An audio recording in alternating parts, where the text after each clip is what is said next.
B'Shem Hashem na'aseh v'natzliach, Shir Torah, Baruch Hashem. We have some new people, welcome. I always forget this, but B'ezrat Hashem, all of these shiurim are on TorahAnytime.com. Anybody that wants to watch the shiurim, they're on TorahAnytime.com or our website, Be'ezratHashem.org. Also, this shiur will be to Ilui Nishmat Aaron Ben Nir and Meredith Maisel.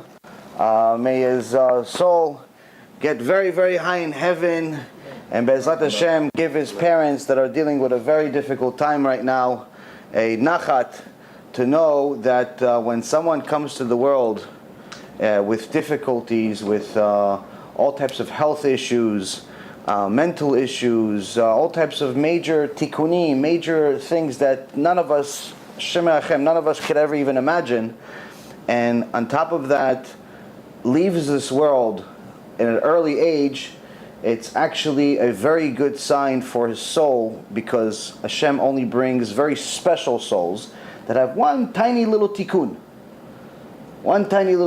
to finish, and they go to eternal Gan Eden, eternal pleasant, eternal extraordinary things that we can't even imagine. I can't even describe with adjectives. Suddenly I forgot English. So the problem is today that, and we'll talk about Be'ezrat Hashem today, is that there's so much confusion about what the truth is that it's very easy to lose yourself. It's very easy to get lost and create your own version of the truth. It's very easy to just pick up your hands and say, you know what, the heck with all of it. I give up. I don't want this. This guy's a liar. This guy's a cheater. This guy, I don't understand him. This guy speaks too fast. This guy's a robot. This guy sounds good, but I just don't have the patience. And this other guy, I don't even want to try because I've lost it. And it could be that last guy that could be the truth. But Hashem Yerachem, one of the prophecies of what's going to happen at the end of times is that there's going to be a huge amount of kufrim, a huge amount of heretics, and there's actually some sages that say that a large part of the Erev Rav is the people that are especially against Am Yisrael, but are Jews, are going to be wearing black and white and call themselves rabbis. So this makes the situation even more difficult. Because, so you got Rabbi so-and-so, and Rabbi so-and-so, and Rabbi so-and-so, and all three of them are saying, yeah, I tell the truth. Everybody says they're telling the truth. So how do we know? And Be'ezrat Hashem, we're in PirkeiAvot, I think number 8, and we're going to have Mishnah 9 and Mishnah 10 that are Be'ezrat Hashem going to teach us some of these things. But before I start, I actually want to take some of your questions because there's some new people in the crowd, and Be'ezrat Hashem, I think that the questions are very relevant to everybody, because again, it's having halachot, having laws in Judaism is wonderful if you understand what you're doing. Now, there's two types of people. There's somebody that follows like a robot, and there's someone that follows because he knows that there's a meaning behind it. There's a truth behind it. He doesn't necessarily always understand the meaning, because not necessarily everything we can understand, because keep in mind that these are divine laws. There are benefits to them that we can understand, but we're not doing them because we understand them. So for example, there's a law of the red cow, that Shlomo HaMelech, that was given special divine wisdom from Hashem. Hashem called him and said he is the wisest man that ever lived and ever will live. No one will ever be more like him except the Mashiach. Except the Mashiach, no one will ever be wiser than him. Meaning he knew everything. Every technology you could ever imagine. Anyone that reads the Midrashim that talk about how he built his chair, his throne, you'd swear that he had more technology than we have today. He had voice on command. When he would go and take the first step on his throne, he would say a verse in the Torah, and all of a sudden this golden lion and golden eagle and a wolf would come and raise him all the way to his chair. And then he would say another verse, and then a golden, not like gold plated, a golden dove would fly and put his throne on his head. Gold. It's flying in the air. You don't have technology like that today. Now, whether someone wants to believe it, doesn't want to believe it, the point is they don't tell stories about me or you like that. So, the key is that we have huge amount of wisdom, and he himself says, the red cow, I don't understand. The mitzvah of the red cow, I don't understand. I still have to do it. So it's not that we have to understand every single mitzvah, but Hashem had mercy on us, and He said, listen, most of the mitzvot, you'll understand the benefit. And it's important to understand the benefit, because the more you start understanding the benefit, especially in the beginning, the more you understand the benefits in the beginning, the more you start doing them. You connect to them, so you want to do them. And then you start doing them, and then you see the real benefit. And the real benefit you didn't even think about. The real benefit is beyond you. The real benefit is divine. You can't even think about the real benefit. When you first start thinking about Shabbat, it's like, oh, Shabbat is, okay, it's a vacation once a week. I eat some food. Vacation. It's great. Once you actually connect to Shabbat, you learn on Shabbat, you hang out with the family on Shabbat, and you really connect to Shabbat, the vacation part, that's like the small part. It's like the small benefit. The feeling of Shabbat is as amazing as it can be, where it gets to a point where the whole week you're waiting for Shabbat. You're suffering the whole week just to wait for Shabbat. So again, the benefit you think in the beginning, it's nice. But the real benefit you get to once you actually start doing it.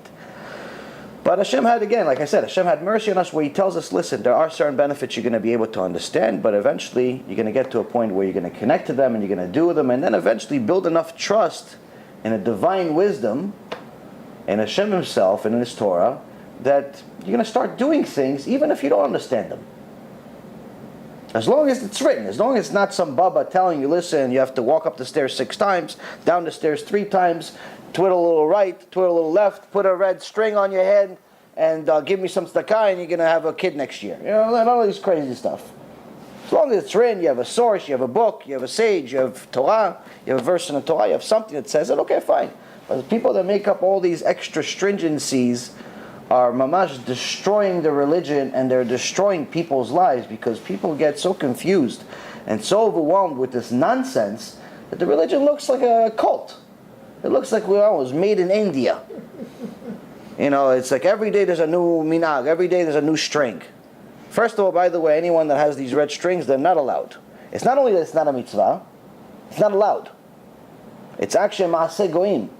It's something that it's written in the Gemara, that the goyim used to use the red strings for idol worship. So this is how far we are from the truth. You have people go to, different places in Israel, to the kvarim, to the graves, and they give tzedakah $10, $50, $100 to this guy sells you a string doesn't even cost a penny. Thinking you do a mitzvah, look, and the guy wears it all year. No, I didn't take it off since I went to Jerusalem 2 years ago. Take a shower with it and everything. It's like, oh, you realize every single second you have it, it's a sin? The Rasha that sold it to you, he's just making money. He doesn't care about the truth. He doesn't care about God. He has a beard. Osama bin Laden also had a beard. Doesn't mean anything. Beard is free. Well, he puts a kippah on, so what? He puts a kippah on. So that's why you have to look into it. You have to take the initiative and look for sources. Don't just start doing things for no reason. Don't be a robot. And that's one of the things that we have to understand. So, as far as some of the mitzvot, again, there are plenty of benefits for it, and I'll take a question in a second. But also know that the real reason, you should know this, it's important that you know this, the real reason for all of the mitzvot, not 1, not 2, not 3, all of them, of why we do them, is because Hashem said so. That's the reason. That's really the only reason. The other things are a benefit. It's like, you eat a sandwich because you need to survive.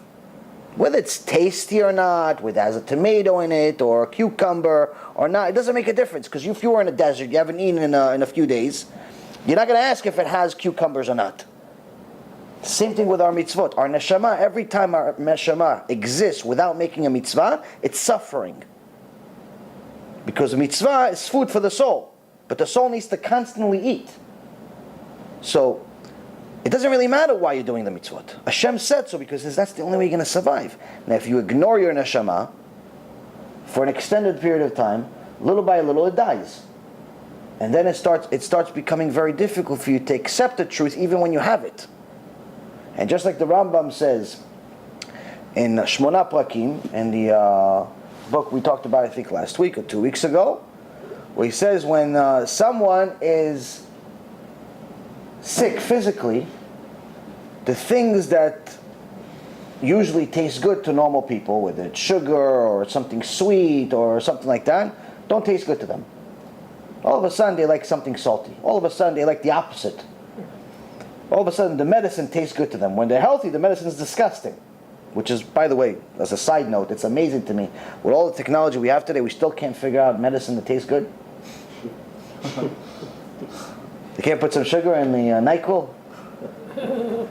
So anyway, but on the other hand, when we're healthy, we know what to taste. Our taste buds know which one's right, which one's left. He says the same thing with a sick soul. A sick soul that's so far away from Hashem, that hasn't done a mitzvah, and Hashem knows how long. Doesn't know what Shabbat is, doesn't know what kosher is, has no clue. You start telling him, listen, by the way, this Mishnah says this, this, and this. He's like, even if it makes all the sense in the world, even if that's the one thing you need to hear, it's hard for you to get it. Why? Because your neshama is so sick that it's taking the sweetness as bitterness. And the bitterness all of a sudden becomes sweet, meaning the sins, going to the club, eating not kosher, intermarriage, all types of things, that becomes the sweet stuff. No, let me sin today, because maybe we're going to die tomorrow. Live for the day. It says it in the Torah, there's a verse in the Torah, it says, let us sin today, because maybe tomorrow we're going to die. That's the mentality we still have 3,300 years later. He was, let me go to the club, let me go to the, play some cards, let me go play this, let me do this, let me bet the house, let me do all these things. One more shot, put it all on black. Because who knows what's going to happen tomorrow? You only live once, they say. You only live once. They make it sound like even exciting. Problem is that as soon as that bet's over and you lost the house, you cry. Why? Because you realize you're going to live tomorrow also. So, and you have bills tomorrow. And you just use the money to pay the bills for the gambling. So, it's important for us to understand the Torah is sweet. The fact that you don't taste it, it's not a deficiency in the Torah. It's a deficiency in us. So, the best favor you can do for yourself or for anyone that's rejecting the Torah you're trying to teach them is keep going. Don't give up. A little bit more. Another 5 minutes. Another 10 minutes. Another day. Another week. I promise you it's going to become so sweet, you're going to become addicted to it. How do I know? I did. I was the most skeptical person you can find. It took 9 months worth of proofs. You guys are smart. 4 hours worth of proofs already. You're Shomrei Shabbat, Shomrei Mitzvot, Tzadikim. Me, 9 months. 9 months worth of proofs. Well, you watched 9 months videos? 9 months of conversation, 7 hours. It's not even about convincing me. 9 hours until 2 years. Okay, so I found somebody like me. But makes me feel better. He probably took only 2 days. He just makes me feel better. But listen, it's you make so many sins. It's very hard to see the truth. So go ahead, ask me some questions. You had about milk and meat, right? Something like that. So I kind of built up my own sort of version of kosher, right? So I went for a meeting, whatever I wanted. My mother brought me up she was brought up Orthodox. She brought us up a very kosher home, separate dishes, no non-kosher food in the house. Okay. So naturally I rebelled. Okay. And so I ate whatever I wanted. And I guess about 5 or 6 years ago, there was sort of a moment where I had been going through some change and decided that to show my gratitude to God, I would start to keep kosher. Okay. And I guess in a very, my way. Sure. Meaning I won't eat pig, I won't eat shellfish, I won't eat fish that don't have fins and scales, I won't eat any carnivores, I won't eat, red meat and dairy.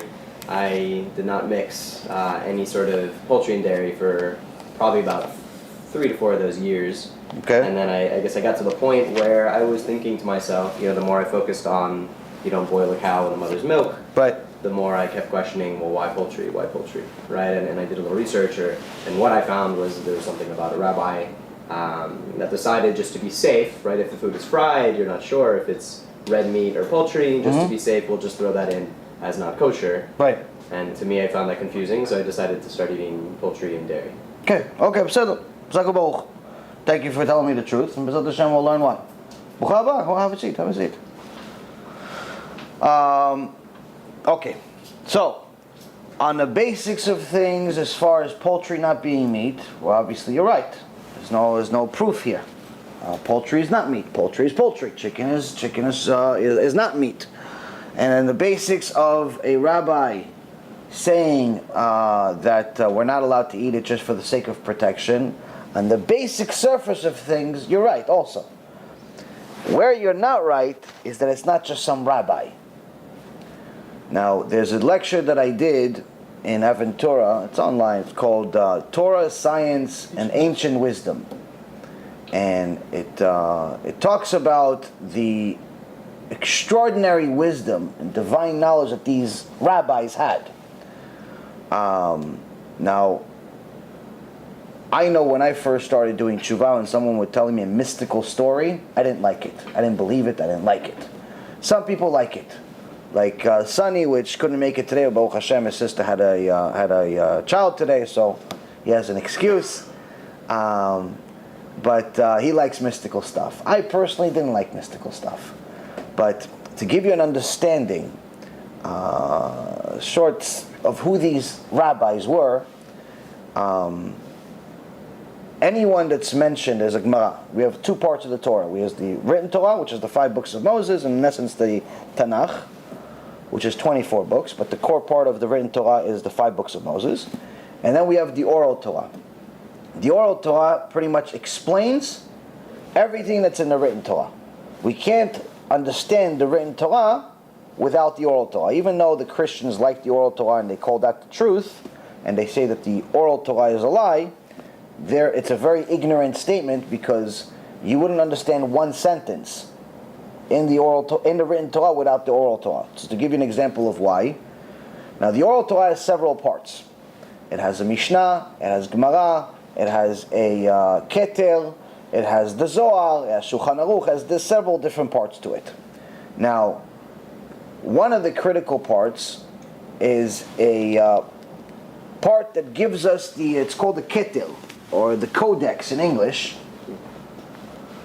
that gives us the Nikud, the dots. You remember the dots? You see in the dots in in your Chumash or your Sidur, you see the little dots everywhere next to the letter. It's not like English where there's no dots. There's just you see basic period here or commas here and there in English, but in Hebrew you see that there's dots in every single letter.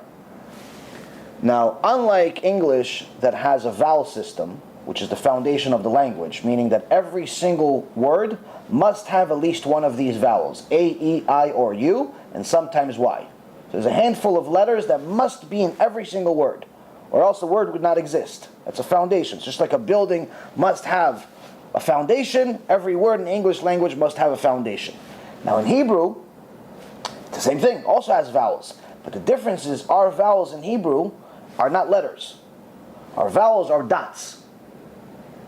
Which means that without the dots, we wouldn't know what it says. So for example, if I wanted to say Moses without the vowels, so for argument's sake, I'll just do it in English. So if I took out the vowels out of Moses in English, what would I have? I would have the M. O I can't use because it's a vowel. I have the S, and then E I can't use either, and because that's a vowel. And then I have another S. So now Moses becomes Miss. So imagine a whole sentence worth of can't make one word, let alone a whole sentence. So the oral Torah is a critical part of the Torah, where without it, there is no Torah. So anyone that says, listen, we like the written Torah, but we don't like the oral Torah, is purely ignorant, because again, one cannot be without the other. Now once you've accepted and you realize, oh wow, obviously this is factual, obviously this is not something you can make up, this is, you could find this out, you could Google it, you could do whatever you want, this is not like something I created, I'm not brilliant in any way, but once you see, okay, so obviously this is true, so now you have a difficulty. The difficulty here is that once you know that the oral Torah is real, you also know that you're not smart enough to pick which one is real and which one's not. Meaning you can't pick, okay, listen, the Codex for sure is real, but the Gemara not so much. Because you already see that there's such divine wisdom in here that it's a critical part. You're not at a point where you realize, okay, this one is valid and this one's not valid. But Hashem had, again, mercy on us again to make sure that we have enough evidence in every part of the oral Torah to know that it's divine. So, for example, the oral Torah, like for example the Gemara has scientific knowledge that we would not have if it wasn't divine. Meaning, there's information in the Gemara that no human could have gotten. So, for example, in the tractate of Brachot, page 32b, Hashem tells us the exact number of stars in the universe. 1064340, and then 12 zeros after it. He gives us an exact calculation. I don't know how to say the number. It's a very large number, approximately 10 to the 18th power. And this is, again, written nearly 2,000 years ago. In those days, if you look at history, we didn't even have a telescope. Galileo Galilei came out with a telescope approximately 400 years ago. So at the time of this Gemara was written, we only thought that the number of stars in the universe were just what we saw. You could see, I don't know, 1,000 stars, 5,000 stars, let's say. Okay, so there's 5,000 stars, not this crazy number. Even today you don't use such numbers like this. It's longer than a phone number. So when we said this number, the Goyim and even the people that didn't want to believe, they laughed at us like, you guys are psychopaths. There's something wrong with your Torah. What number is this? They didn't know what telephones were, so they can't say it was a telephone number. But now you fast forward to the 1600s. Galileo Galilei comes out with a telescope, which he actually stole the design from somebody else. But nonetheless, he says, no, we're all wrong. It's not a few thousand stars, it's a few million. Okay, a few million is nice, thank you very much, but it's still very, very far away from this 10 to the 18th power. You fast forward another 400 years, 1994, NASA connects a supercomputer to the best telescope they have, and they get to an estimate, an exact number, 10 to the 21st power. So now we're close. But then technology advances, especially in the last 15 to 20 years. In 2004, a university in Australia came up with a number of 10 to the 18th power. So slowly but surely, science is catching up to the Torah, not Torah is catching up to science. So this is knowledge, and there's no way a human being could have figured it out. You can't see those stars. And the Gemara and the oral Torah in general is full of it. I did a whole lecture about it. There's actually a CD that I'll give you. It's called Torah and Science by Rabbi Mizrahi. It's 4 hours worth of proofs. There's also a book I'll give you, Be'ezrat Hashem, called Science Comes of Age by Rabbi Zamir Cohen. That's also full of Torah proofs, showing you the number one most important part of your journey, of everyone's journey at all times, whether you're born religious, you're not religious, you're atheist, you're somewhat religious, you're halfway, whatever you are. Number one most important thing to know, number one, God is real. First thing. Two, if God is real, obviously he must be smarter than his creation. The Creator must be smarter than his creation. So if his creation knows and has intellect to know that they must have instructions for anything that they create in order for anyone to use it, then the Creator must know this also. Meaning if you never saw a phone and I just gave you this little box for the first time in your life, you would think maybe it's a cup holder, maybe it's a weapon, I could throw it at Nirel over there for being late. Maybe it's a door stopper to keep the the door open. Who knows what it is? But obviously I want you to know what it is, so I made instructions. I gave instructions. So if the creation knows enough to have instructions, the Creator also knows enough that there has to be instructions. So the second point is to know that the Torah is that instruction set. It's very easy to prove that the Quran and the New Testament are not the instruction set because they have mistakes in every single page. Every single page of the Quran, every single page of the New Testament has a mistake that anyone with an IQ slightly above a monkey could figure out if they're looking. Now this is not an insult to Christians, because there's many Christians that are wonderful people. It's that when you are a Christian, when you're brought up that way, when you're a Muslim and you're brought up that way, even when you're a Jew, you're brought up that way, naturally you build a bias towards what you were born with. So you're not looking for it. You're not looking, if you're a Christian, you're not looking for mistakes in the Bible. If you're a Muslim, you're not looking for mistakes in the Quran, naturally. If you're a Jew, you're also not looking for mistakes in the Torah, unless you live in America, and then you always look for mistakes. No, but Baruch Hashem, eventually look for the truth too. So, naturally you have a bias. So now, once you take away that bias, once you've eliminated that bias, once you are looking to be objective, you start seeing, wait a minute, the Old Testament must agree with the New Testament in order for the New Testament to be real, because the New Testament says that the Old Testament, the Torah, is real. So which means, and they're saying that the New Testament is the continuation. So if it's a continuation, that means they must agree. They must agree. Can't control, the Old Testament could be right and the New Testament could be wrong, but it cannot be that the Old Testament, the Torah, is wrong and the New Testament right. So that's just a fact. Now, it's called a postulate. So now, once you look at the New Testament, you see that there's clearly a number of mistakes that are unfixable. For example, in this week's parasha. There's plenty of mistakes that we can see, and as I always tell you guys, if you ever want to see the proof that God is real and you want to see prophecy come to life, you want answers to your life, look at the weekly parasha. So I didn't plan this, Baruch Hashem, came Baruch Hashem right now. So one of the things is that in the Old Testament, in this week's parasha, it says that Sarah died. Sarah, our matriarch, died. And one of the things that Avraham Avinu had to do is buy her a grave, place to bury her. So he chose the Ma'arat Machpelah, the cave of Machpelah. And it specifically tells you where it is. It's in Hebron. It's in Hebron. He tells you the address in the Torah. It's not like some understanding or some secret. It says right here. ותמת שרה בקריית ארבע אי חברון, בארץ כנען. Sarah died in Kiryat Arba, which is Hebron, the land of Canaan.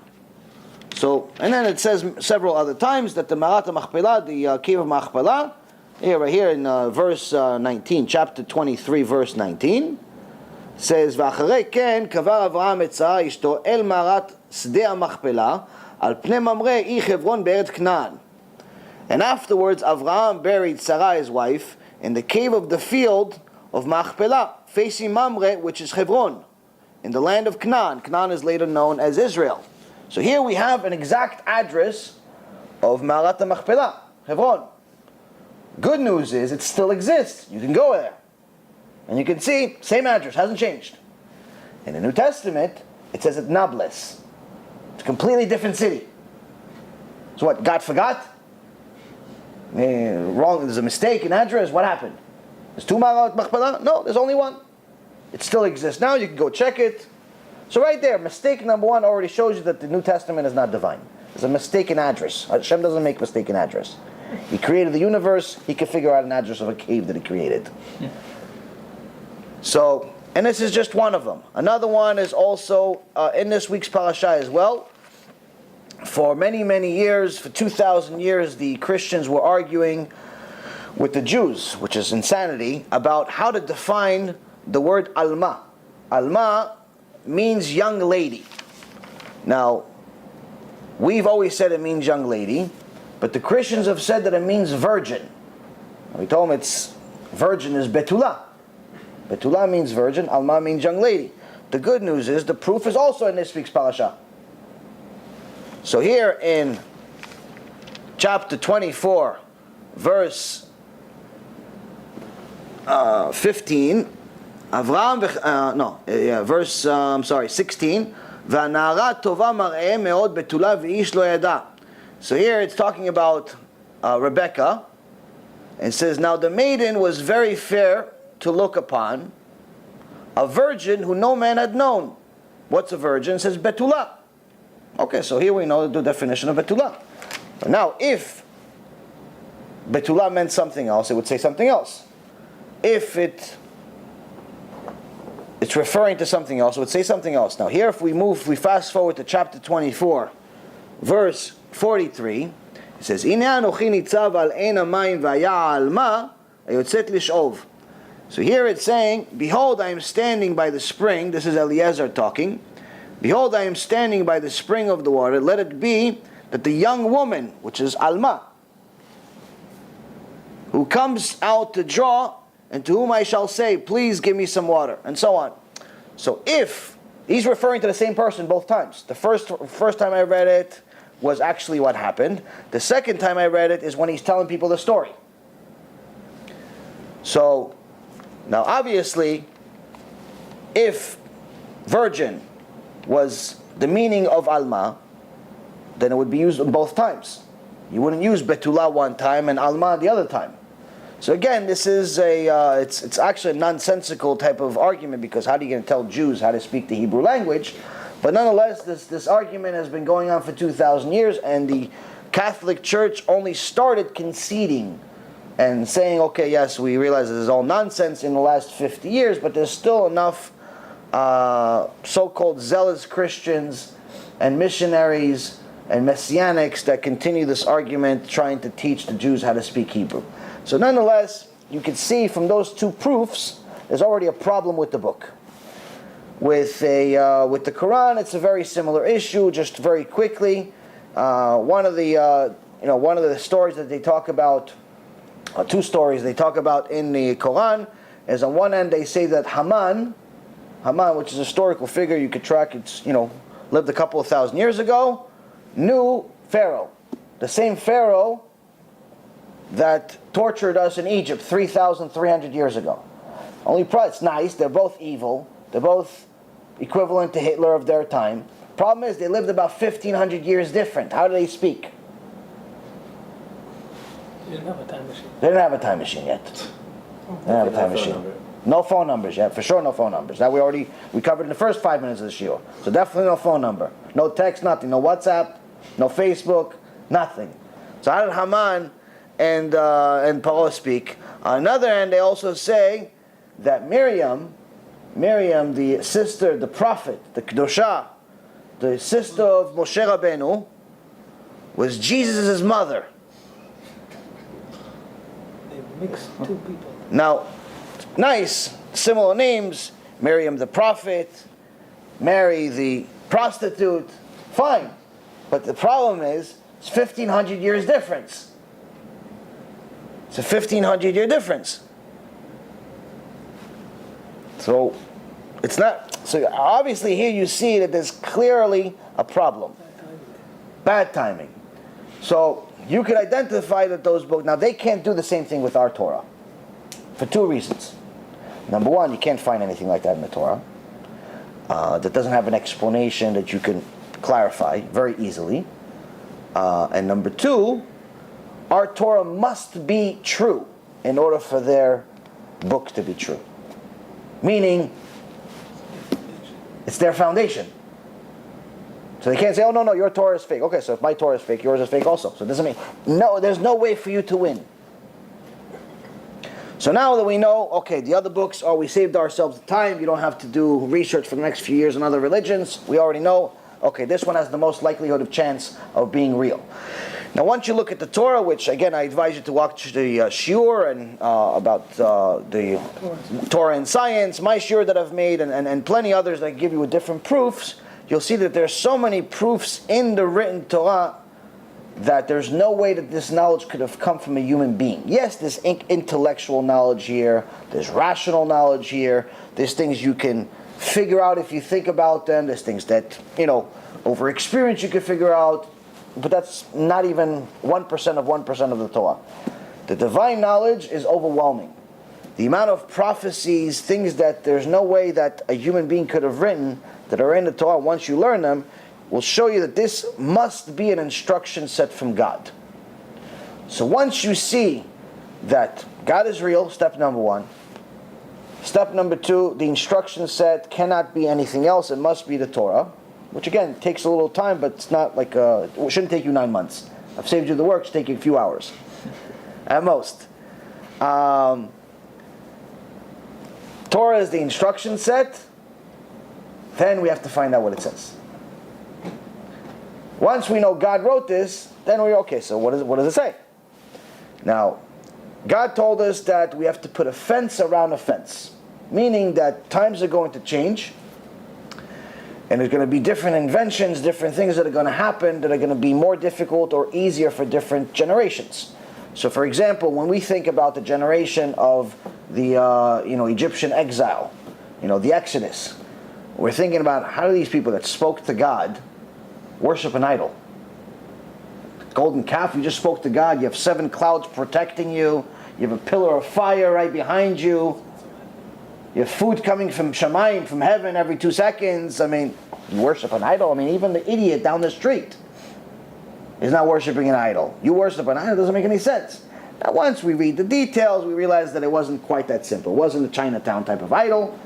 It's an idol that came, it seemed like it came by itself. It was through some type of kedusha. It was a mateh, something that Micha, one of the wicked souls of that generation, stole from Moses, threw it into the fire, and turned all the gold they had instantly into a bull, and the bull spoke. There's a lot more details I talk about during that parasha, but I'm trying to save time and get to the point. So, okay, once you see the bull spoke, and he says, "I'm God," okay, it's a little easier to understand why some people worshipped it. But nonetheless, that was a difficulty they had. Today we have a different form of idol worship. We call it money. Every dollar bill has "In God We Trust." Most people think the dollar is God. That's why they work till 12 o'clock at night every day. So, "In God We Trust" turned the dollar into God, unfortunately. False God. So, each generation is going to have its own difficulties. The Torah already knew this. So Hashem said you're going to have certain laws that apply to certain generations, and then forever. Now, in the previous generations, it was very clear what the law was, what was right, what was wrong. As we deteriorated and got more and more distant from Mount Sinai, our intellect and our holiness deteriorated along with it. So now, someone that in the past was able to make certain parts of the cow kosher, they had certain wisdom that were new. That every part of the cow was able to be kosher. Today we don't have that wisdom. Only certain parts of the cow are kosher. There's certain parts we just can't kosher them. They had that wisdom. Same thing with identifying chicken, identifying beef. In the past, you could tell certain things were very, very clear. Today, with all of the additives, with all of the flavors, with all of the looks, it's very difficult to tell until it's too late. So the rabbi said we have to put a fence around the fence. I can't look like you have a cup of milk and a chicken sandwich.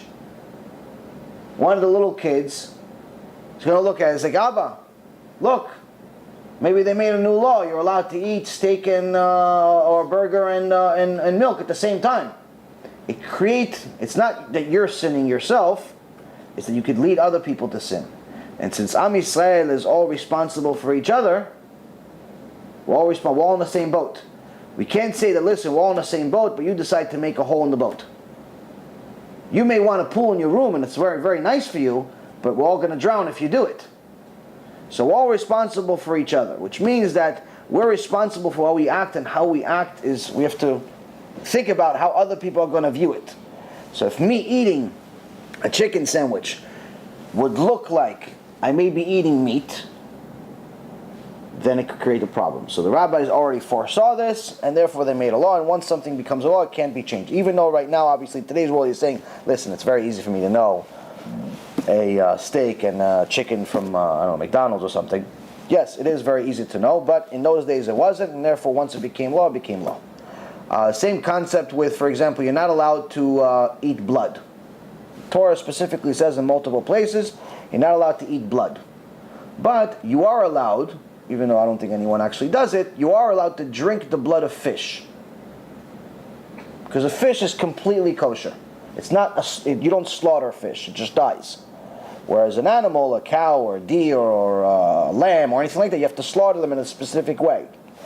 So, and God specifically said, you're not allowed to eat their blood, because their blood is their soul.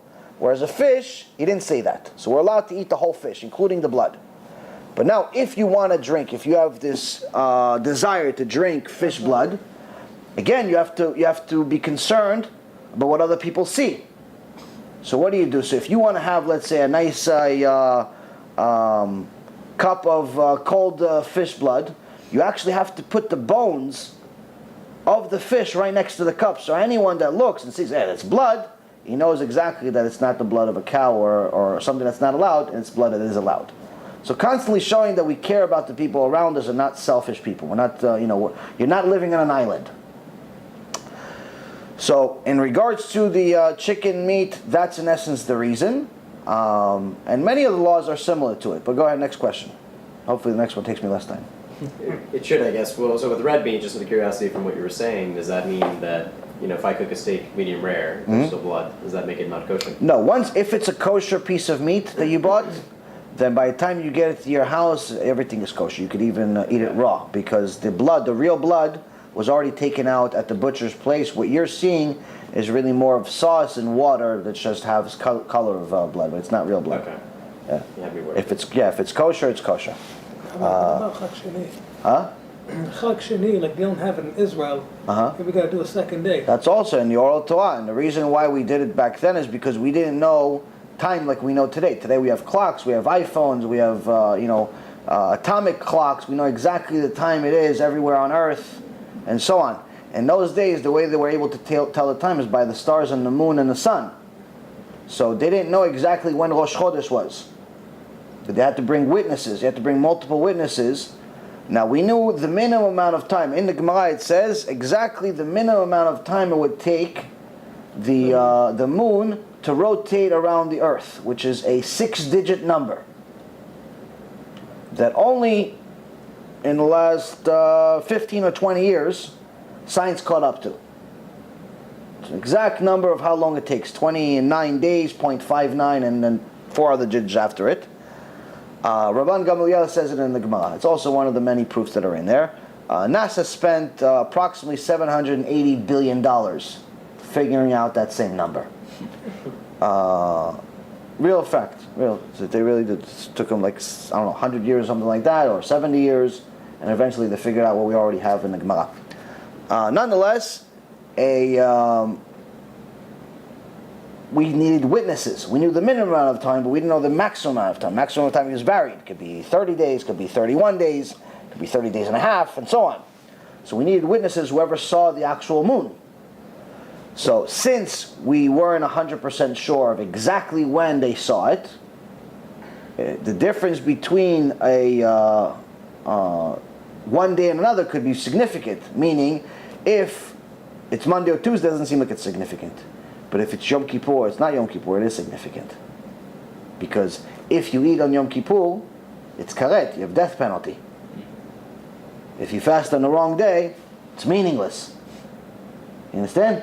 So that's why it became a law to add one day in the exile, because we were further away from Israel, and that's where Israel is what determined So if you everything violate else. that day, let's say the second day of Sukkot. If you're in the exile and you violate the second day, it's the same. It's a violation.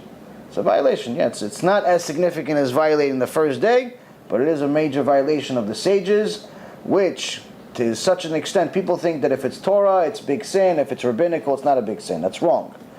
If you violate Torah, then obviously it's a big sin. If you violate the rabbinical, it's not good. But if you violate rabbinical on purpose, in an irregular, meaning something, you violate divrei Chazal, you violate the words of Chazal, the sages, on a regular basis, like pretty much it becomes part of your life. I don't accept. You're one of these people who say, I don't accept the second day. I don't accept the chicken and meat, chicken and milk. I don't accept what they say. I'll accept what it says in the Torah, but whatever the sages say, I don't accept it. It's such a bad sin that you are now excluded from Am Yisrael. You're no longer considered Jewish. Meaning it's worse than violating many of the things that are in the Torah. Just an and a half. Because for example, if somebody chas v'shalom murders, okay, they get a death penalty, but they're still considered Jewish.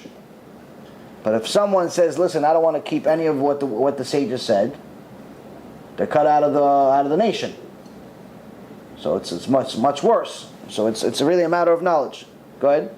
So could you almost argue that ignorance can save you from, blatant sinning?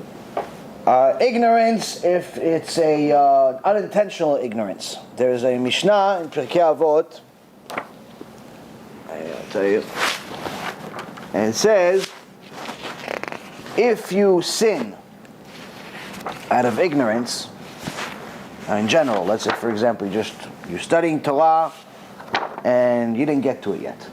You're studying, you're trying, but you didn't get to learning all of the halachot of Shabbat. You're studying, you're trying, you're learning this, you're learning that, but you're new, you're only a year into it, 5 years into it. It's a lot of learning. And you made a sin, that's shogeg. That's not an intentional sin, that's, Hashem will take that into consideration. But if your sin is based on just you not learning, you just don't feel like learning. You just don't feel like, I don't feel like learning about Shabbat. I don't feel like learning about kosher. Then it's no longer considered accidental sin, it's considered on purpose. Why? Because you purposefully didn't learn. If you would have learned, you would have known. Ignorance is a choice.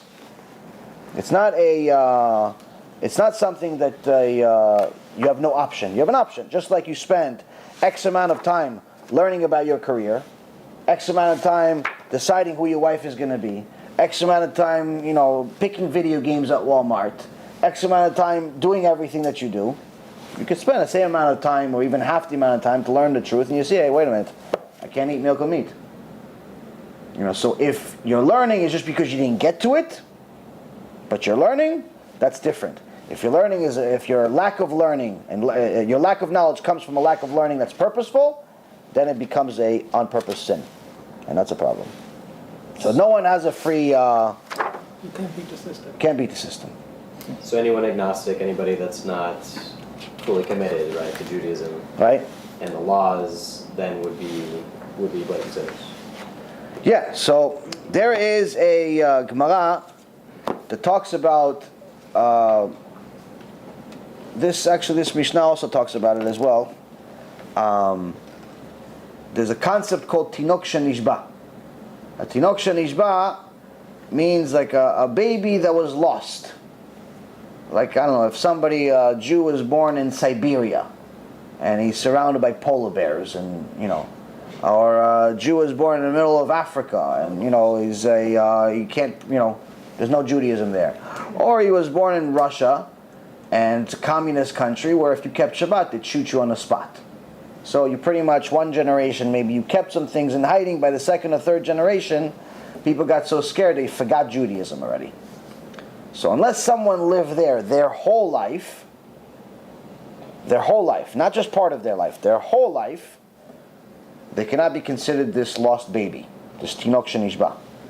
Now, there are many people, unfortunately, that did have some type of ignorance throughout their life. Most people today, 80% of Am Yisrael doesn't keep Shabbat. It's not because they all hate God. It's because most of them are clueless.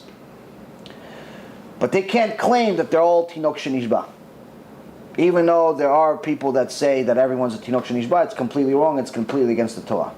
A tinok shenishba is if you lived without knowledge that you're Jewish your whole life.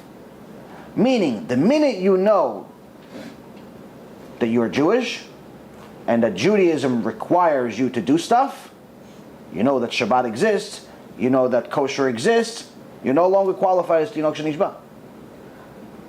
Meaning, okay, you lived in Russia. Gorbachev and all of his, terrorist friends were your buddies.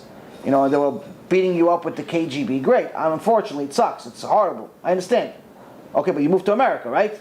You moved to Israel. You moved to, wherever you want to move to, and there's a Chabad next to your house. There's a Orthodox shul next to your house. There's internet. There's Jews. There's people black and white. There's people that have yarmulkes. You see the Chanukiah. You see the menorah. You go to the party every year, so you know what Hanukkah is, right? Okay, you know you're Jewish. You're no longer that baby. So, what's the problem? The problem is that so many Jews are not following the law, that certain sects of Judaism decide to make their own law and say, no, okay, they're excused. They're all these lost babies. They're all excused. And unfortunately, it's a lie. There is no validity to it whatsoever. If you look at the Gemara, Masechet Sanhedrin, the source for where this is, tells you exactly that it's exactly the definition I just told you.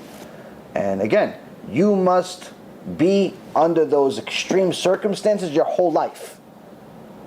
So live in Siberia from the minute you're born to the minute you die. So meaning, even if you are 87 years old, you discover that you're Jewish, and you got, I don't know, a year left to you have to try. You can't say, you know what, I already wasted 87 years, Hashem will forgive me for the last year also. No, you're obligated to do it. You're obligated to try. Yes, he's not going to expect you to be Moshe Rabbeinu, because you only had 1 year of Judaism in your life, and he obviously put you in that situation to give you that test, but you're not excused. You're never excused. So, especially us, we're the generation of internet. We want to find out how to build a rocket ship. You just put a Google video, you find out in 15 minutes you can build a rocket ship. You just need the tools and the money. So you can't figure out who God is, you can't figure out how to keep Shabbat, you can't figure out kosher. You can figure it out. It's just a matter of desire. So why do those fake rabbis, fake organizations that are desecrating Hashem's name, giving people a lie and telling them that they're all excused? Because if they tell you what I just said, the vast majority of people would stop coming to their shuls. Because most shuls and most places, in America, are not like New York where there's a shul in every single corner, or like Israel where there's a shul in every corner, you can walk to every shul. Most shuls, like for example in where we live in Florida, you have to drive to shul in most cases. Unless you live inside a community, you have to drive to shul 15 minutes, 20 minutes, everything is 20 minutes in Florida. And it's the same concept in everywhere else. In Texas, everything's a half hour. Which means that unless you live right next to the shul, you can't go to shul on Shabbat. So if the rabbi of the shul tells him, listen, by the way, according to the Torah, you can't drive on Shabbat. Okay, so I'm not coming to the shul. So the rabbi's like, wait a minute, I'd rather him come, because then, if he doesn't come, he's not going to send the $500,000 he sends every year. Because he's not going to see me, he's going to forget about me, he's going to send it to some other Reform shul. He's going to send it to some other shul that's closer to him. So I have to keep telling him that it's okay to drive on Shabbat, or just not say anything and just let him sin for 25 years. And it's evil, and they're going to be punished for it. Are they going to be punished? The people that are letting other people sin, according to the Gemara, get a much bigger punishment than the ones that actually sin. But everybody gets punished. No one's excused. But the ones that know for sure and don't say, according to Rabbi Yehuda Nasi in the Gemara Masechet Sotah, and also in Sanhedrin, and also in Shabbat, those people take on a bigger part of the sin. There's 3 different sources say that all the people that know the truth and don't tell people, they take a bigger part of the sin. As a matter of fact, in the Gemara in Masechet Shabbat, page 54, it says that the reason why Hashem punished the righteous, or the people that were supposed to be righteous, the rabbis, during a generation of the destruction of the Bet HaMikdash, he punished the rabbis first. Now you would think it would be the opposite. At least the righteous are punished later. Or don't punish them at all. They're righteous. No, they're rabbis. They have a beard, they have a hat. The beard can sweep the floor, they have nice jacket. What's going on? They read Chumash, they read this. Punish them. Don't even punish them. Okay, the other people that drive on Shabbat, punish them. Makes sense, right? No, Hashem says I punish them first. Why? Because they didn't rebuke the people. They didn't tell people stop driving on Shabbat. They didn't tell people stop eating milk and meat. They didn't tell people, listen, you have to eat kosher all the time, including pizza. And that's one of the things I didn't know also. When I first started doing tshuva, I kept kosher. I thought I kept kosher my whole life, with a couple of breaks from time to time. And my exceptions was, I'm never going to eat meat, I'm never going to eat pig, I'm never going to eat milk and meat. Only thing I'm going to do, I'm going to eat, non-meat outside. I'll eat pizza, I'll eat salad, I'll eat pasta. No problem. But then once you actually start learning about kosher, you start learning about food, you start realizing that, wait a minute, there's 3 pizzerias, they all use the same ingredients, but all taste different. How's it possible? Johnny's pizza is cheese, tomatoes, and bread. Steve's pizza is cheese, tomato, and bread. And Luigi's pizza is cheese, tomato, and bread. How is it 3 different tastes? Because the sauce, both used for the cheese and for the actual tomato sauce itself, is made with different types of meat. So it depends what type of meat you're making it with in order to make the flavor. So now when you eat pizza at Domino's, at Pizza Hut, at Luigi's, or any place that's not kosher, not only are you violating the dairy and meat, but you're actually eating them together. And without learning about this, you'd never know. You know, so if something doesn't have a kosher, I have a whole list. My wife made a list of different ingredients they use in food that even if you don't care for kosher, you still wouldn't want to eat them. And they're only found in food that's not kosher. Meaning that it's so easy to make food kosher today, because the system is big, the kosher industry is huge, that if something doesn't have a kosher sign, there's a real reason for it. Like for example, there was an orange juice named Sunny Delight that for many, many years was not kosher, and only in the last 5 or 6 years became kosher. Now people thought this is a scam of the rabbis. Why would orange juice not be kosher? What's wrong with orange juice? It comes from orange juice. Rabbis are just trying to milk the orange company, right? Greedy. No, you'd find out that if you investigated that Sunny Delight wanted a special ingredient to make their orange juice extra yellow because it's more marketable when it's extra yellow. So that extra ingredient wasn't kosher. The reason why is because it was crushed beetles. Now, whether you like kosher or you don't like kosher, I still wouldn't want to eat beetles. And if you see this ingredient list that we have, it's all real. It's also publicly available. You can see this stuff. You see some of these ingredients they use in food. It's much disgusting. That even if you're not Jewish, you wouldn't want to eat non-kosher. And they don't write crushed beetles. Yeah, they don't write crushed beetles. They give you like formulas, like E320 or Red 14 or some different types of code names that you have to be in the industry to know. So if it's not kosher, there's a reason for it. Now, in regards to food, it's very, very easy because you know what's kosher and what's not. But the Torah also says something very, very special about kosher, where Hashem says, when you eat non-kosher food, your soul becomes impurified. Now, the sages say that the word nitmitim, which is the one that's used in this verse, is spelled differently than it's spelled usually. It's missing a vowel, which could be read in a different way, which means netamtem. Netamtem means stupefied. Meaning that when a Jew is eating non-kosher food, his soul becomes spiritually stupid. Now, not stupid like they can't build a building or a rocket ship, but it becomes very difficult and virtually impossible for them to learn Torah. Because their neshama has so many peels, if you will, getting in the way that it's hard for them to accept it at face value. And you have to get rid of those peels, and it becomes very, very difficult. And that's why you see sometimes people go to seminars, and completely secular. And in many cases, they don't even go. Some of the people don't even go to the actual lectures. And this is proven method many, many times. Rabbi Mizrahi has told me about it several times. Rabbi Zamir Cohen has said it several times. Many people that have experience with seminars have said this several times. It's proof that usually they have these 3 or 4 day seminars, where they have lecture after lecture after lecture of different Torah proofs and so on. And obviously it's in a hotel, it's in a nice hotel, there's kosher food.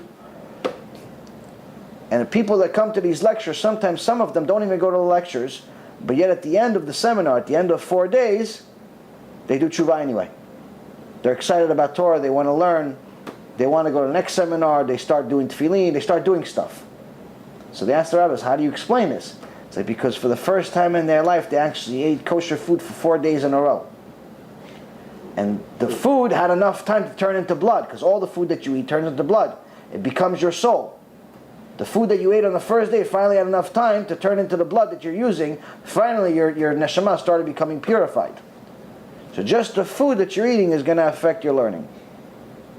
And your mitzvahs are going to be a little easier to do. So now, all of what I'm telling you is not even a fraction of 1% of the knowledge that the worst sage had. Now, to such an extent that the Gemara says there's a conversation between Antonius, which was the Roman emperor, and Rebbe. Rebbe was Rabbi Nasi. Rebbe was the president of Israel, was also one of the most righteous people that ever lived. They were best friends. And they learned Torah together, and it says that Antonius eventually converted.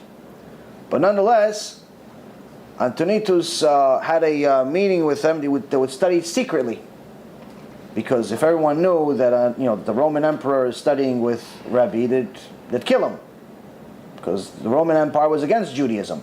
They weren't exactly tzaddikim. So he built a tunnel under his castle to go directly to Rebbe's house.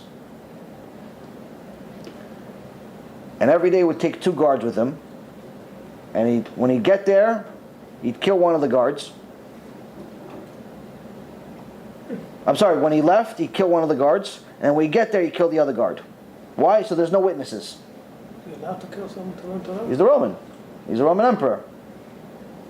He's killing them. He can do whatever he wants. He's a king. Makes his own rules.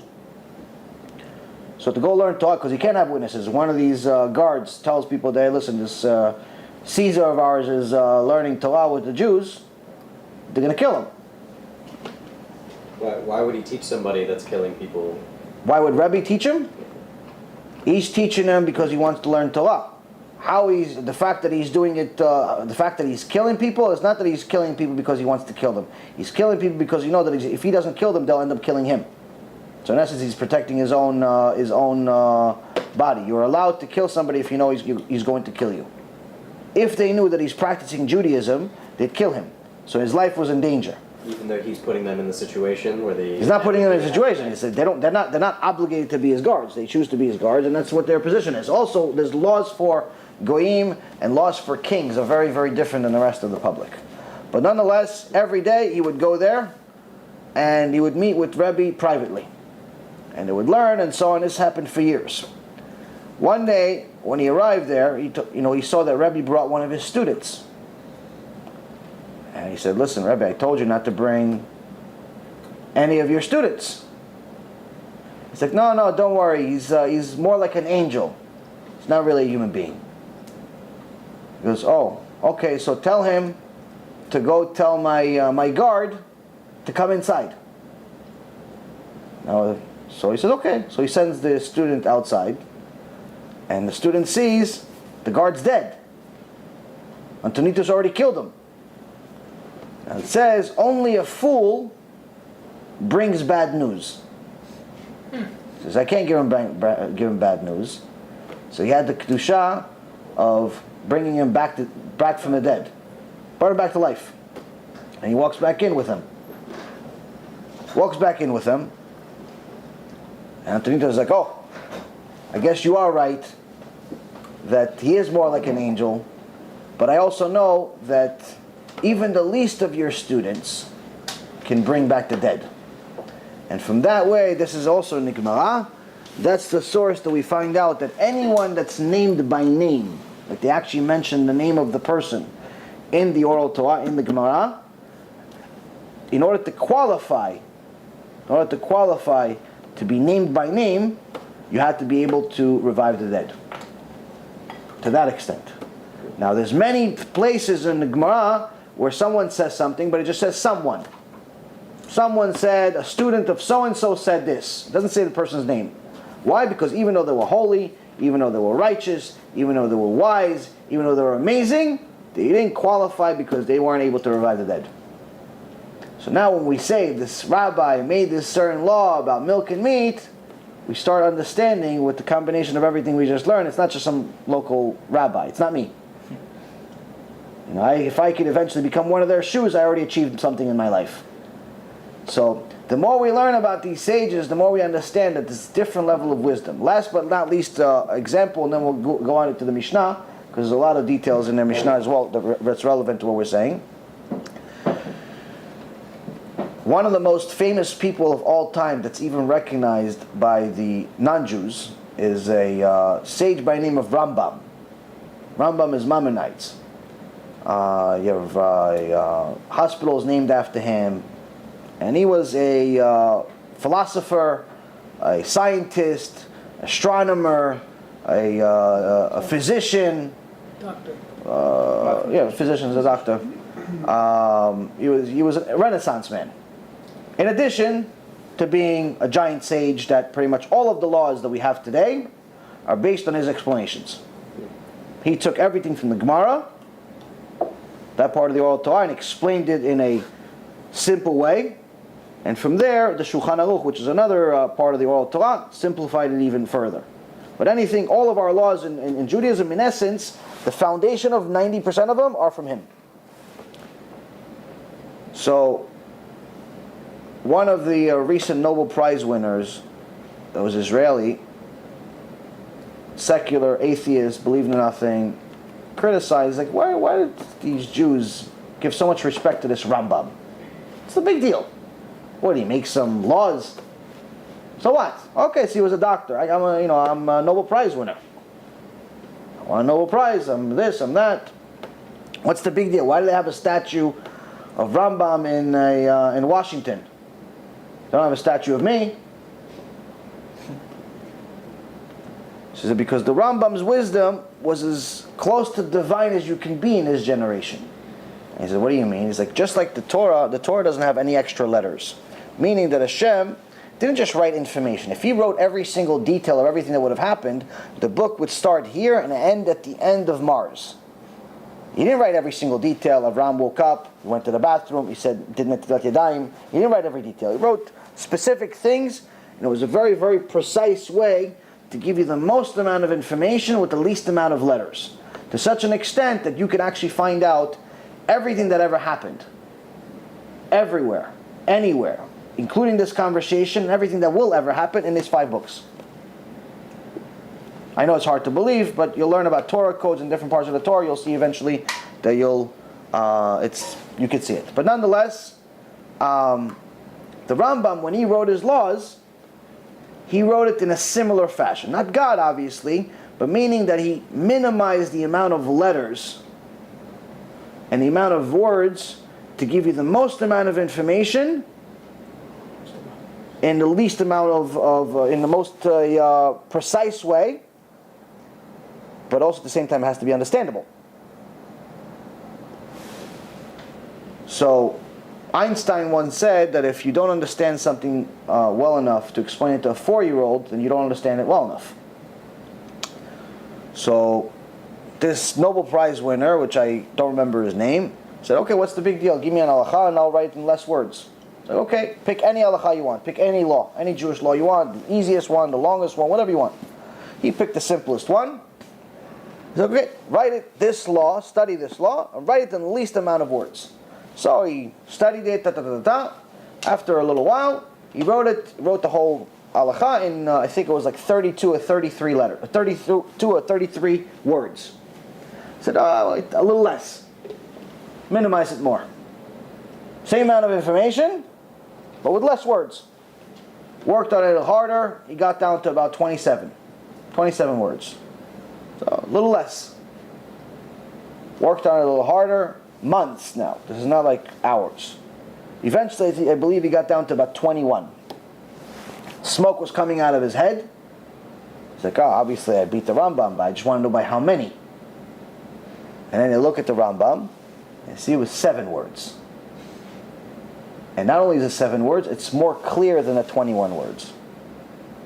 Meaning that our intellect, the smartest man on earth, whether the religious, non-religious, scientist, whatever you want, pick all the smartest people in the world, are closer, if you actually start understanding the work of the Rambam, which is only 900 years ago, we're closer to the intellect of monkeys than we are to the Rambam. No, this is not an insult. This is a reality. We are closer to monkeys than we are to the Rambam. And the Rambam was just 900 years ago. And the Rambam wasn't able to revive the dead. Meaning he wasn't enough to be a student of Rabbi Akiva from 2,000 years ago. So when we say, oh, some rabbi, that some Gemara said something I don't agree with, do you know what you're dealing with here? And that's the beauty of the Torah, is that we all start ignorant, but then we start seeing, it's like, wow, this is delicious. This is amazing. I want to know more. Who's this Rebbe guy? Who is this Rambam? Who are these people? These people are like amazing. And you start hearing their life stories, things that happened to them. You see that they went through similar issues like we have. Much more difficult in some cases, much easier in other cases. But nonetheless, their wisdom, their connection to Hashem is what got them to where they are. And when we learn today, in we have a series we started called PirkeiAvot, which is in English translates the ethics of our fathers. This is different wisdom, like one-liners or different statements of wisdom that each one of the sages said during his time. Now, when you read each one of them, we've made about 7 lectures about this, and Be'ezrat Hashem, it's going to be many more. Each one of the sentences, when you read it basically, read it in its plain meaning, it seems common sense. Once you delve into it and you start realizing what they actually meant, when you look at the commentary, it's an ocean. So it would seem like, for example, this Mishnah today, Shimon ben Shatach, which is one of the sages, says, interrogate the witnesses extensively, yet be cautious with your words, lest they learn to lie. Now this is a lecture, this is a sentence you think, okay, maybe we could talk about 5 minutes. That's it. What's the big deal? We could talk about just this verse, just few words here, for no less than a couple of weeks straight. That's how much information is in there. And it's not my talking ability, it's just that's how much information is in there. So, now, Shimon was one of the giants of his generation. And he's telling us something that's connected to the previous Mishnah, which was read by Rabbi Yehuda ben Tabai, who said, don't act like a lawyer. When you're serving as a judge, don't act like a lawyer. While the litigants stand before you, consider them both guilty, and once they're dismissed, consider them both innocent once they've accepted the judgment. Now, in short, last week's Mishnah, which was the one I just mentioned, what Yehuda said, when you're a judge, don't act like a lawyer, meaning a judge is looking for the truth. A lawyer is looking for an excuse. A lawyer is looking to find a way to prove his client innocent. It doesn't matter whether the client is guilty or not. That's why this Ummah, which was the right-hand Satan for Hillary Clinton, was very dangerous for her to go into government, because she even publicized that in our days of being a lawyer, there was clear criminals that she defended, that even a blind person, she says this publicly, a blind person would have known the guy is guilty. He's a murderer, but I still got him out. And she's proud of this. So the guy is roaming the street right now, he's going to murder more people, but she's proud of it because she's a good lawyer. So in the Torah, you're not allowed to be a lawyer. You have to be a judge. Why? Because you have to be looking for the truth, not for excuses. Don't look for excuses. So that's one. Second, while the litigants are before you, consider them both as guilty. Meaning, if you have two people that are arguing in the case, if you consider them both, oh no, they're both such nice people, I remember them from shul, they go to BRS, they go to Chabad house, he even comes on time, this guy comes to the nets, it's tzaddikim, look how big his kippah is, the beard almost reaches the floor. If everybody's tzaddikim, you're not going to judge everyone. Everyone is a tzaddik, you're not going to get to the truth. Everyone's a tzaddik, everyone's righteous, so how you going to ask him, listen, by the way, did you cheat on your wife? You're a private investigator. By the way, listen, we're seeing that there's $1 million missing from our books. Did you steal it? If you're looking at him already, if you have a predisposition that he's righteous, you're not going to ask him a question like that. You're going to feel uncomfortable. But that means you're not going to find out who stole $1 million from you. That means that you're never going to find out if he cheated on his wife. That means you're not going to find out the truth. He said if you're a judge, you must look at everyone as criminals. They're all guilty. Because it's the only way you're going to get to the truth. But once they've accepted the judgment, obviously somebody has to be guilty. One's innocent, one's guilty. But once they've both accepted it, the guilty party and the innocent party, the prosecutor and the defendant, the case is over. They both accepted your decision. They're both innocent. What does that mean? It means that, okay, don't hold it against them. He accepted. He said, listen, you stole 100. You have to pay back in Judaism. If you steal 100, you have to pay 200. You stole 100. He agrees to pay back 200. At that moment, he's kosher. You can't hold back. You can't hold it against him that he stole 200 in the past. If he did tshuva, that's it. You're not allowed to remind him, hey, by the way, remember you were a thief? Not allowed to remind somebody of their past sins. It's a sin. So if somebody used to be a mechalel Shabbat, if somebody used to eat non-kosher, if somebody used to go out with a non-Jew, once they did tshuva, you're not allowed to remind them of their past days, like some of my old friends say, hey, remember when we used to go to clubs together? Like they think it's cute. Which again, it's to their innocence. But in reality, you're not allowed to do it. I mentioned my past because it's for a purpose. It's to teach you what's possible. But to just remind somebody, hey, by the way, remember you were a thief? Remember you were a criminal? Remember you were, your wife wanted to kill you? Remember all those things? No, you don't remind them of any of those things. He doesn't want to remember them. That's actually the reason why Hashem gave us a memory that ends at some point. You forget. It's mercy. If we remembered every single thing that we ever experienced, our life would be very difficult. And unfortunately, some people actually have that problem and they suffer. I remember a lot of things since I was about 3 years old, and it's not always the best. Not always the best.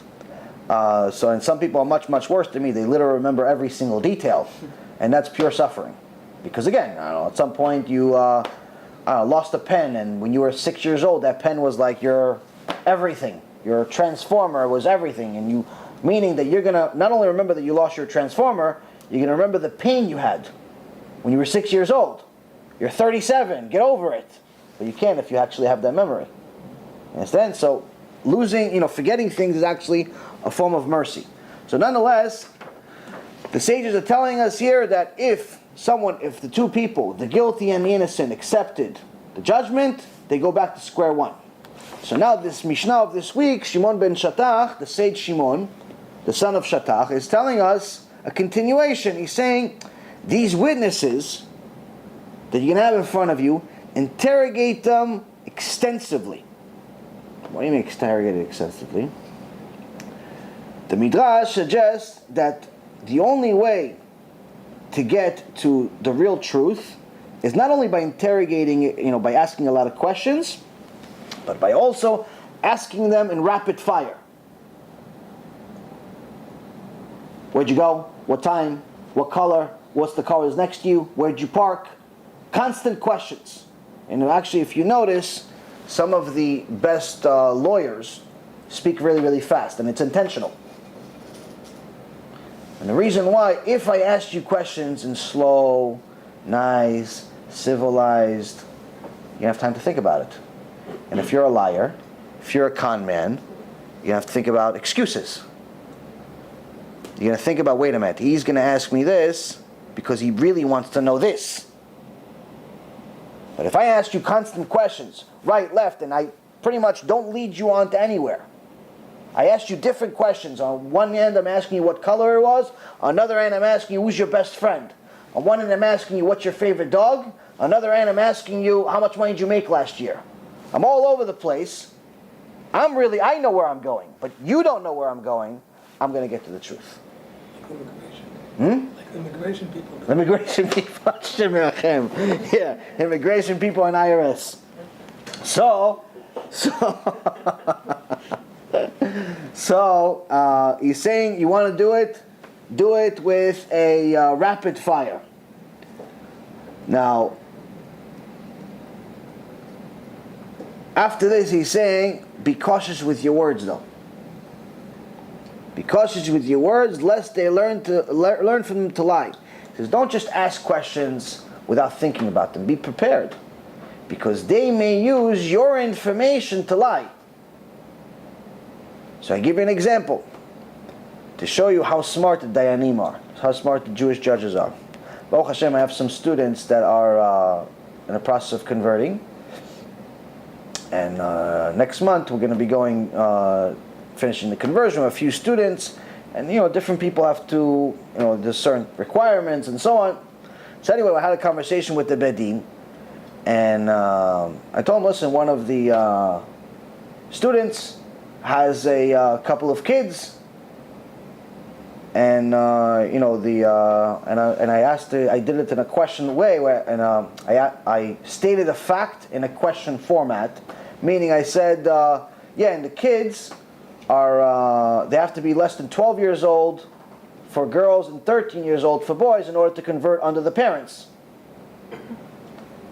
So this to you sounds like, it's no big deal, right? Okay, that's really what the halacha is. The law is that if the children are going to convert under the parents and not independently, then the girl has to be under 12 years old and the boy has to be under 13 years old, the bat mitzvah and the bar mitzvah. But if they're older than that, then they're considered adults. That means that they're going to have to take their own private test. It's not like a written test, it's an oral test. And they have to dip in the mikveh separately and so on. So I asked the question. I knew this information already. That's why I stated it. But in essence, I was confirming. And to me, doesn't mean anything. Listen, the girl has to be under 12 and the boy has to be under 13. And I didn't think much of it. And the Dayan says, how old are they? He didn't say yes. Even though the answer is yes. He said, how old are they? Which when initially you don't really think much of that. But then you start realizing, wait a minute, he knows this Mishnah. He knows that if he says yes, that could lead me to say, yes, they are 12 years old. They are 13 years old. I could use his words to lie. But if he says, how old are they? And I say, it's a quick question. She's 9, or he's 6. And he says, then yes, it's 12 years old for the girl and 13 years old for the boy. And this is instinct. This is instinct. So people don't understand, to be a dayan, to be a Jewish judge, it's not like a secular judge. You go to school, you become a lawyer after, 8 years or 10 years of school. You become a lawyer, you grease a few people, you get to know a few other people, and eventually become a judge. And you can be smart, you can be stupid, whatever. Long story short, it's all about who you know, really, more than it is about what you know. In Judaism, it doesn't work that way. It's only about what you know. And it's only if everyone agrees that you know it. You just thinking you know it is irrelevant. And it has to be mamash like instinct. Just like it's instinct for us to breathe, it's instinct for us to smell, it's instinct for us to move certain ways. For them, it's instinct to think that way. And it's amazing. And people don't really understand, big deal, he's a rabbi. No, he's not just a rabbi, he's a dayan. This is as close to we have as a sage as there is. And when someone's a dayan, it's a very big deal. So nonetheless, Shimon ben Shatach is teaching us here, make sure that when you tell people something, when you have people that you're questioning, do it very carefully, choose your words very wisely, because they can use your words against you. Now, why did Shimon ben Shatach, every one of these Mishnayot, every one of these sentences has a reason behind it. Why did he come up with this one? It actually happened because of his own personal tragedy. Now, Shimon ben Shatach was the Gdol Ador, he was the giant of his generation, and it was decreed from heaven that one of his students had a dream. He got a message from heaven. It says in the Gemara, Masechet Sanhedrin, that it was Shimon ben Shatach's obligation to kill this group of witches. There was a group of witches, and according to the Torah, you're not allowed to do sorcery or witchcraft or black magic. Someone that does it has given up their right to live. Hashem, even though Hashem obviously created it, you're not allowed to use it, because it's the different forms of idol worship and so on. It's a specific law in the Torah. A witchcraft doesn't even get a second chance. If she's a witch or he's a sorcerer, they get killed right away. Now, apparently in those times, there was a large amount of witchcraft, and there was a group of about 80 witches that were causing terror and torturing everyone. And he was charged with the the obligation to kill them. Now, obviously, you can't just go to these people that have magic and different powers and different things. But again, this is all mystical stuff to us because it's not natural in our world, but it's very much real. It's just, again, you have to, in time, you'll start seeing things in the world, or you'll start seeing things in the Torah, you start seeing how it all adds up. But nonetheless, take the story at face value. And he was obligated to kill them. Now, you can't just walk into a cave full of witches and say, hey, by the way, I want to kill all of you. You're all going to go to trial with me. We're going to prove you're all witches. And we're going to kill you. Come. Baruch haba. Come to the Shiur Torah. So you have to come up with a plan. So he came up with a plan. He knew where the cave was. And he brought 80 of his students. And he told all 80 of his students to put their clothes in boxes, or to that's protected from the rain, and wear a separate set of clothes because it was raining. So they all came to this cave, and he said, you hide over here, change your clothes. Change your clothes over here, so you're all dry. But hide over here, and when I whistle, run inside and pick up the first witch that you see off the ground. The student said, okay. So he came in by himself. Hi, how are you? Listen, I came here. I know you know who I am. I came here to learn your magic. Came here to learn your tricks. I want to learn them. And they show him some tricks of what they can do. They're like, all right, well, since you want to learn, what we're doing, like, what can you do? Obviously, if you value our tricks, you value our magic, our witchcraft, our so on, you must know something also. He's like, well, I can make magic where I could whistle, and 80 men will show up and pick up every one of you. Huh? Oh, and they're all going to be dry. Even though it's raining outside, they're all going to be completely dry. You guys watched the show already? Just it's coming out right now. Many years ago, remember? I said you didn't have a time machine. So anyway, that's what he did. He whistled. All of a sudden, the 80 students came in. They picked him up off the ground.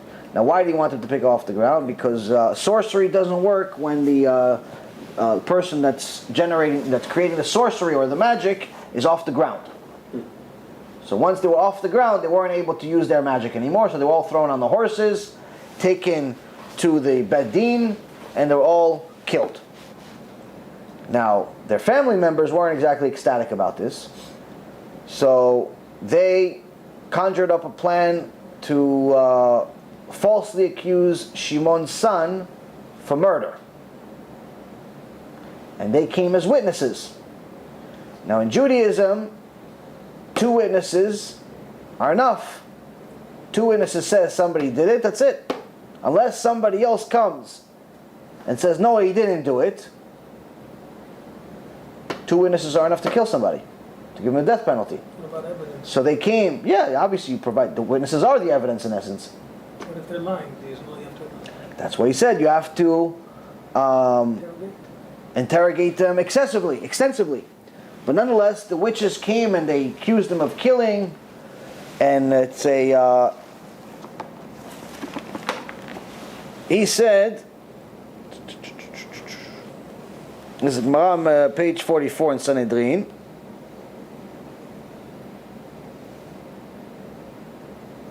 The rabbis told in the Bereza, it once happened that a certain person was being escorted to his execution. This is Shimon ben Shattach's son.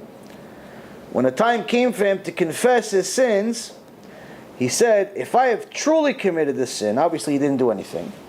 He said, if I truly committed this sin, for which I've been condemned, let my death not even atone for any of the sins that I made in my lifetime. Because part of your suffering, in essence, helps you in life, because you made sins. So suffering, when we had a whole shiur about suffering, is of benefit.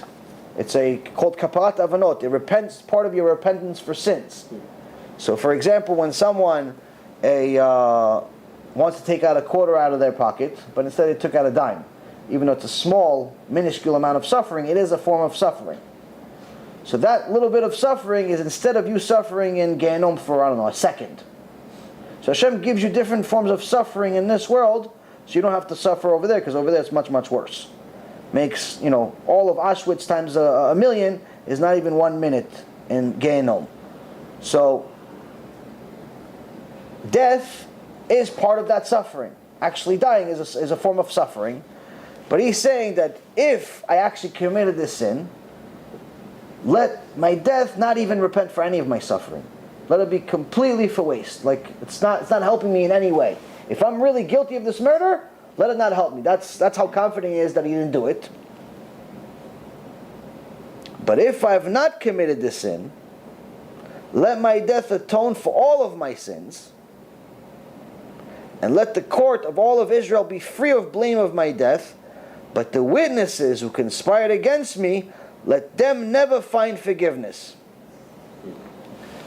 He says, if I didn't commit it, but they're killing me anyway, then let it at least be worth something. On top of it, don't blame the Jewish judges because they're just following the law. There's 2 witnesses saying that I committed murder, even though there's no way to prove them wrong. So the court has to follow it. So don't blame the judges, they're just following the law. They're righteous. They're following the Torah. But the witnesses, they're the liars. If I didn't commit this murder, let their sin of lying about me never be forgiven. So this actually scared them. This scared the witches, the families of the witches, and they changed their mind. But in Jewish law, you can't change your mind. Once you're a witness and you say 2 witnesses say you committed murder or you committed a certain sin, and they decide to change their mind, they're not accepted. Only way that it's accepted is if a different witness comes and says they're wrong. Meaning that even though they changed their mind, they still had to kill him. What? And this is why Shimon ben Shattach said this Mishnah. He said, if we were to interrogate the witnesses more extensively, we would have arrived at the truth anyway. It's because we didn't interrogate them extensively enough, and it's because we didn't watch our words with, they used our words against us. How is this done in day-to-day life? Now obviously we're not judges, we're not juries, and we're not witches. How is this going to help you in your day-to-day life? There's a few things that this is going to help you with. All the things that we learn, we try to apply to day-to-day life. So now, where do you need to know all of these things? A few places that you need to know all these things are when you're trying to find a shidduch, trying to find a mate, conversion, work and business, when you're rebuking your kids or you have students. There's a handful of places this is helpful in, and there's plenty of other ones. If I can think about it, there's plenty of other ones. So I'll give you small examples of how. Now, in shidduch, as I told you the example, if I tell you, listen, the law is A, B, C, and D, you're going to tell me, yeah, I match those things. I match whatever you just said, I match it. The law is that the girl has to be 12, the boy has to be 13. Yeah, they're 12 and 13. Prove me otherwise. Right? I'm going to say, yeah, I want to get in. If I'm a con man, if I'm a sneak, if I'm a thief, if I'm a liar, then whatever you tell me, you're saying these are the requirements, I'm going to say, yes, I meet those requirements. You gave me a multiple choice, I picked the right answer. Now, Shimon ben Shattach is teaching us here is don't give any multiple choices. Essay only. Essay only. Okay, you'd like to convert? Okay, tell me about your situation. I like Judaism. Okay, great. How many kids do you have anybody else in your life that wants to convert? No, my boyfriend is Jewish. Oh, so you're converting for him? Now, if you would have told them a different way, you wouldn't have arrived at that. Or on the other hand, if they tell you, listen, you have the kids situation. The kid's requirement is 12 years old. The kid said, yeah, it's 12 years old. He's 12 years old. He doesn't have a driver's license. How are you going to prove otherwise? But on the other hand, if I tell them, yeah, I have kids. Oh, how old are they? What year was it? What year were they born? When's their birth date? Caught the guy off guard. When was the last birthday? How many months ago was the birthday? What year were they born? Who was the president when they were born? Yeah, it depends. Again, depends who you're dealing with. So when it comes to a conversion, you have an idea of of what you're dealing with by the types of questions that they ask, by the types of questions that they answer. Same concept with a shidduch. With shidduch, if you ask the person listen, I want you to meet so and so.